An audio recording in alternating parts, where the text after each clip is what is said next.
Hi everyone, this is Pavan Kumar, and I'm an urban economist, and I'm an independent researcher right now. And I have been following and tracking the urban space for quite some time.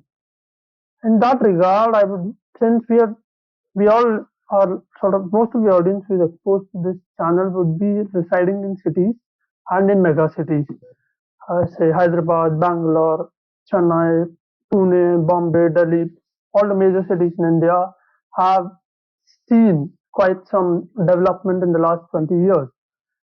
But the question that often comes up is when we see cities with floods, and right now most of our cities are underwater. The Delhi example a few weeks ago is a very good indicator of how cities are faring when it comes to a lot of natural disasters coming upon them.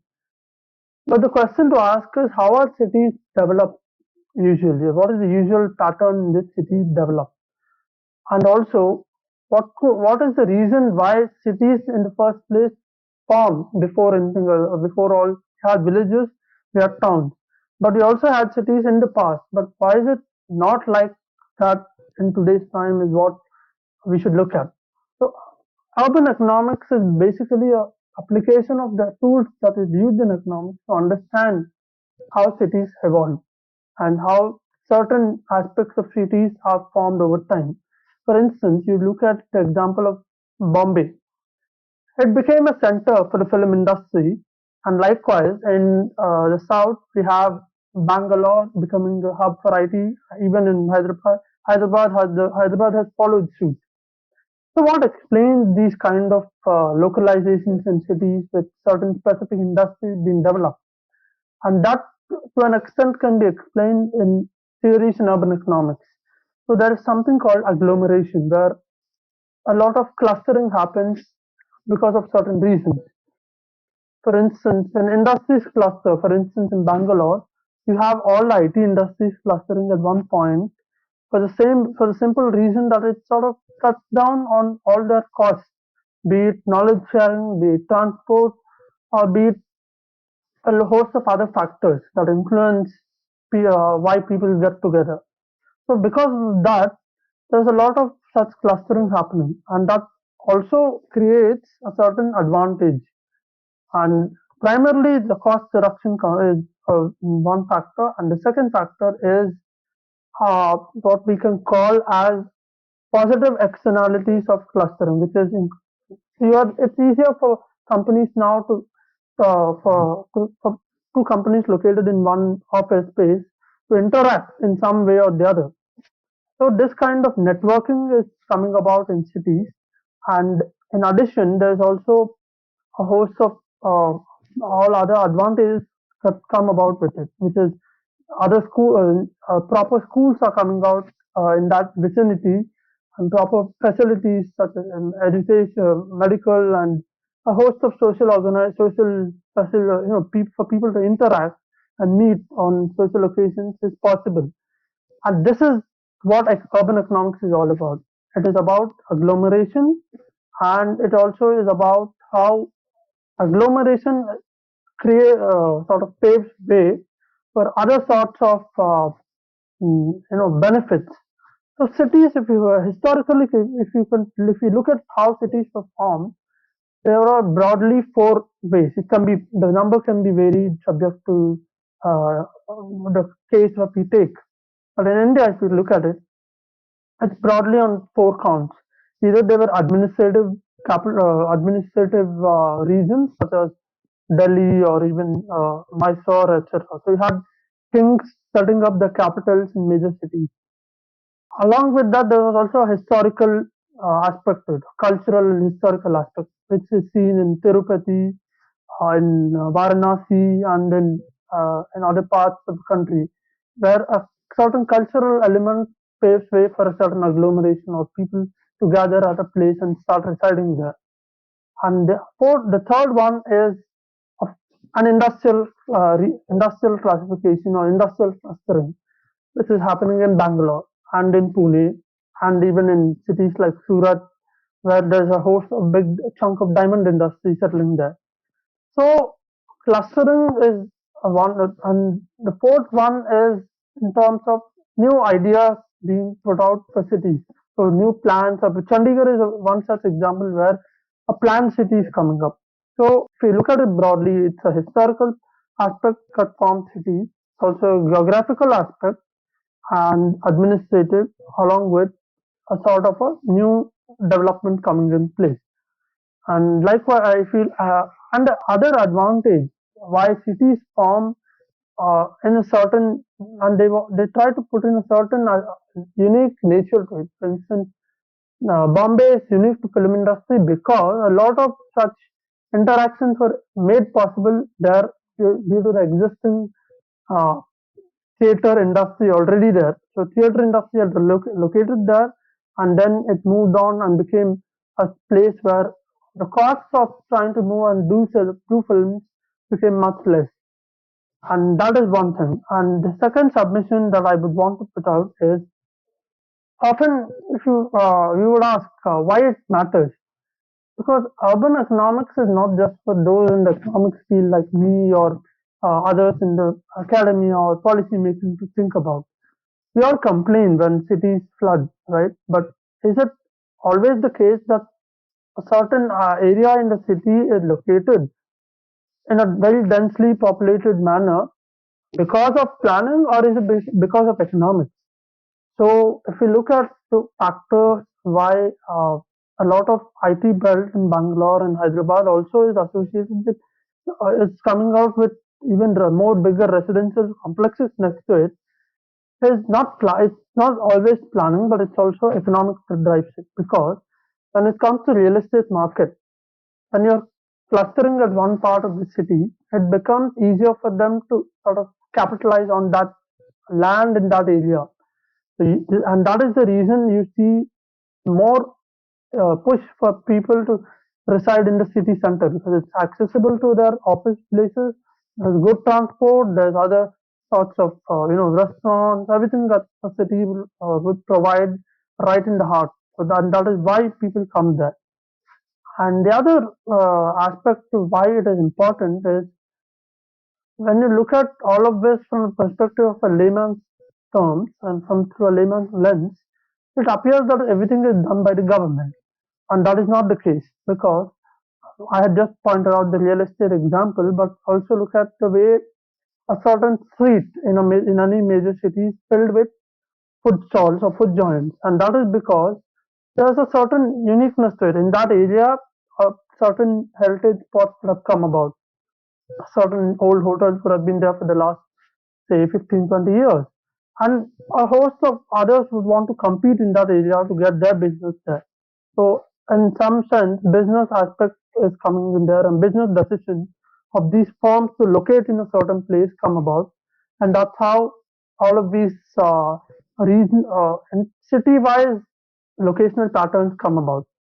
And in addition, there's one thing that is very important to think about. Markets do a certain amount of push.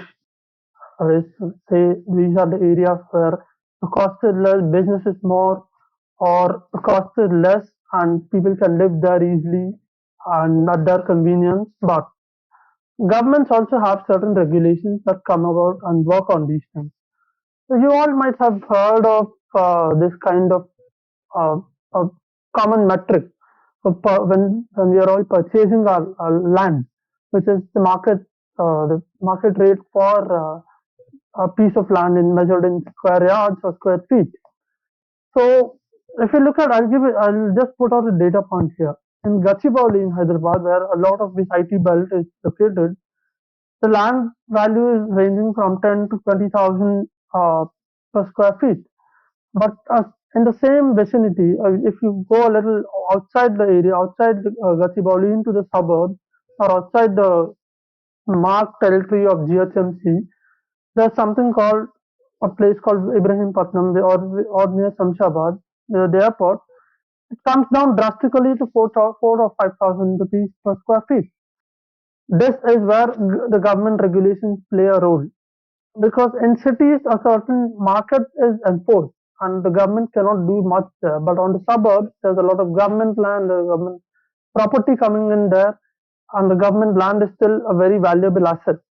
So there, given the market conditions, they have a certain control over the pricing outside the city, and that is why if people are trying to buy property within the city or the rent within the city, they find it to be much higher than far outside the suburbs. So a consequence or a golden rule in urban economics is that the price at the city center is much higher, and when the border from if you go from the city center to outside the city, the rent decreases at a at a very sharp rate, and that is one logic that people often miss out on. And then comes the transport. So cities are the only place where transport experimentation is possible in at a major scale. So we have the public and private transport being the two modes, and often in our cities we see now that the private transport has taken a big share in terms of the modal share that people have. And why is this so? Because a certain amount of expectations are attached to quality of transport that is provided in cities, and economics determines that because if a public sector unit is coming and pitching in public transport options, the quality might not be so appropriate or up to a level, unlike the private or public-private transport which is coming in the metro. And to an extent, if we look at it or if we deep dive into it, what we find is that it's not just quality, but it's also the financial aspect that is that matters when it comes to public transport sector. So funding public transport becomes a big question mark often, and that is why the quality also comes down after a point. And that is the reason why we all love or prefer going in our own vehicles to our workplace or elsewhere. And we tend to use public transport less, despite it being at a costing less than fuel on a daily basis, because it's not just quality or the kind of service it provides, but it's also accessibility that matters. And if you look at it, in Bombay, for instance, the predominant mode of transport is the Bombay local trains, and people prefer that for despite not so good quality and overcrowding, because it cuts down their transport costs all the way from the suburbs, say from Borivali to Andheri or in city centers. The cost to travel is much less, and the time is also a little lesser. So when it comes to talking about cities, and when we want to analyze what is a good way, what is the best transit mode, you should not just look at it because public is convenient or private transport is convenient, but you should also look at the accessibility factor. So whether is it too long, or for instance, there's a reason why Mumbai local succeeded and the Hyderabad MMTS failed. The MMTS was modeled on the same lines as the Bombay local, but it failed because the timing and the planning of the routes and other factors, and the cost is much less than the metro. Despite that, it has failed because of certain aspects that have not been taken into account. So that is one way of looking at the transport aspect. And when it comes to financing of transport, people are usually very hesitant to talk about it because, uh, for one reason, there's not enough ways to generate revenue for public transport sector. And only of late, we have been talking about something called transit-oriented development. This is nothing but if you take a metro line from X to Y, alongside the metro line stations or on the lines, there's a scope to develop commercial land by the metro rail and then outsource it or lease that land for a certain price for commercial rent and commercial purposes, and they can get the rent out of it and fund their transport system. This is something that is still at a very nascent stage, and that is why in India at least, and that is why we don't see that much of funding being talked about, because on the funding patterns it's heavily reliant on the money in terms of just the fare box revenue. But it's not just that. All the metro systems and transport systems, public transport systems have to work out a transit oriented model, transit-oriented development model, to first to decongest our transport systems, because you can't have all people, all sorts of people living in just in one network, in one vicinity. It has to sort of spread along the vicinity and reduce the population density within cities that way. So that when we talk about transport, we should also think about more efficient modes. It's not just efficient, but it's also sort of climate. It sort of improves the accessibility and also reduces the climate footprint of transport systems. So these two are something that our transport systems have to undertake and sort of research on. Though there is a policy of transit-oriented development policy in India, it's still at a very each city is taking up one by one on that front, and there's much to do about it. In addition, the last point I would like to make before I wind up now is that the question of why urban economics becomes essential versus why it's bringing about a conflict with planning. Often, what we have is when we see these cities flooding and inefficient transport around, the question is it urban planning that is coming into picture, or is it urban economics? I would venture to say that it is a combination of planning and economics that drives a sort of a resolution to these problems. It can't be urban planning alone, and it can't be urban economics alone, because at the outset, urban planning is dealing with how a certain land can be used, or how a certain city structure can be put in place, and where could be a certain government organization can function from, and these kind of administrative aspects. But economics is completely different, and it's a bigger picture. It's a broader field, let's say, when it comes to planning. Planning is it can be compared in mathematical terms as planning is a subset of economics, because unless there is a certain economic sphere coming out for cities, you will not have a planning in place. So we can't always also blame poor planning, because it can be a factor of economics that is coming out and playing. For instance, we all saw the Delhi region being flooded, and parts of central Delhi near the Red Fort and all being flooded. And that is not obviously because of planning, because the economics determines that a certain area near that flooded region was to be developed into a certain marketplace, etc. On that basis, they built roads on those areas where the river was earlier flowing. So it's not always planning that comes into the picture, but it's also a broader perspective that we have to think about. And lastly, to conclude, I would say when we look at cities, we should not always look at the kind of buildings that are made, or the kind of big roads or narrow roads. It's also about the people living in the cities, because it's people who actually matter the most.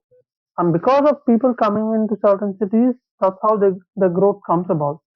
And we find a lot of our cities are crowded, and there's very heavy population density is very high.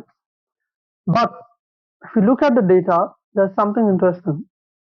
Though the rate of urbanization, the urbanization proportion of people who are living in urban areas right now stands at 34%.